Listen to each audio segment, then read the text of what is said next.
She swirled the deep red wine in her glass, her voice steady and emotionless as she said, "I need you to give up custody."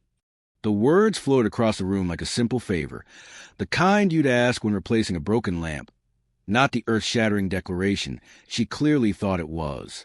Sitting opposite her at the long oak dining table, I took her in. Those lips I used to kiss goodnight were now shaped into a smirk, full of certainty, as if my compliance was a foregone conclusion. "It's for his well-being," she added, her tone making it sound like she was doing me a kindness. Her new partner, Jake, slouched nearby, all smug attachment and sculpted beard. He liked to think of himself as some enlightened figure, one of those self-proclaimed gurus who ran empowerment retreats and filled his bookshelves with titles featuring snarling animals. I stayed composed, letting silence fill the space between us, my expression unreadable. "If that's what brings you closure," I said calmly. Her eyes flickered, just a twitch, but enough to betray her confusion. She braced for a scene, maybe shouting, maybe pleading, but I gave her neither. Just stillness, just quiet. It disarmed her. But that stillness wasn't surrender. It was the start of something else. She hadn't always been like this. There was a time when she danced barefoot in summer rainstorms, cried during animated movie endings, and memorized the names of ancient creatures just to thrill our son. But something shifted. Routine dulled her edges. Or maybe I became too familiar. Then Jake walked into her yoga studio with his practiced posture and glossy optimism. She drifted from me, justifying it by saying our connection had faded, as though distance erased commitment. I didn't argue. I listened.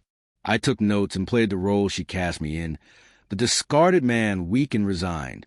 She asked for full custody, claiming the children needed stability. Jake, she said, needed space to bond with them. The word bond cut deeper than anything else. Still, I agreed too easily. That same night, once the temporary papers were signed, I got to work. Quietly, methodically, I documented everything. Voice recordings, text messages, nanny statements, notes from our son's therapist. He had described Jake's temper in a voice barely above a whisper, his mother always nearby, always silent. I cataloged every piece of it, made digital copies, physical ones, cross-indexed every file. This wasn't about revenge. It was about preparation. Family court didn't reward emotion. It rewarded evidence and polish. So I ensured I had both. I hired an investigator, not the trenchcoat fantasy type, but someone who lived in data. He found Jake's past.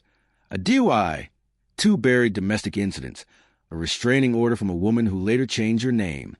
I held on to this like a chess player with a winning hand, never showing it too early. She believed she had control.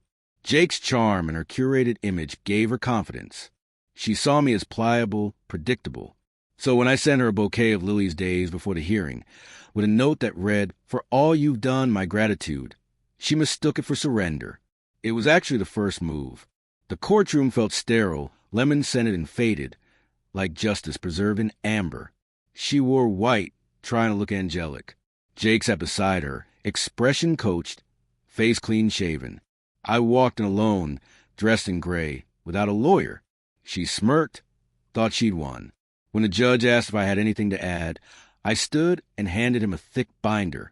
"This contains documentation regarding the safety and well-being of my children in the care of Miss Harper and her partner, Mr. Grayson." Her expression faltered. The judge's gaze sharpened as he opened the file.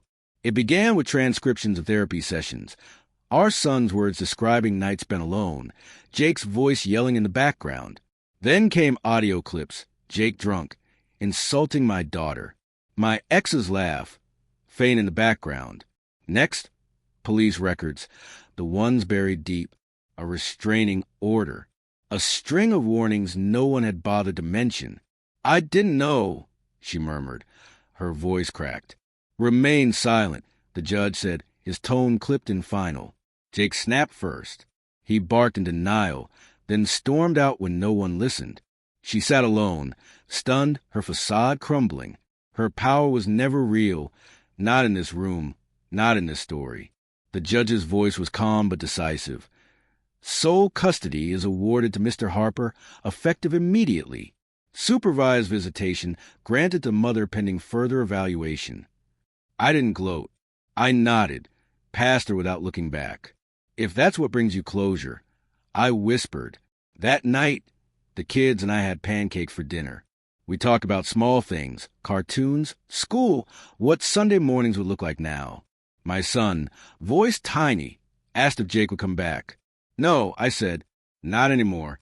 People like that don't stay when truth finally speaks. She called, messaged, accused me of cheating the system. I let the calls ring out, let her stew in what she'd sown. She claimed I twisted things. But I hadn't fabricated anything. I'd simply revealed what she tried to bury. I didn't take the children from her out of spite. I reclaimed them, piece by unwavering piece.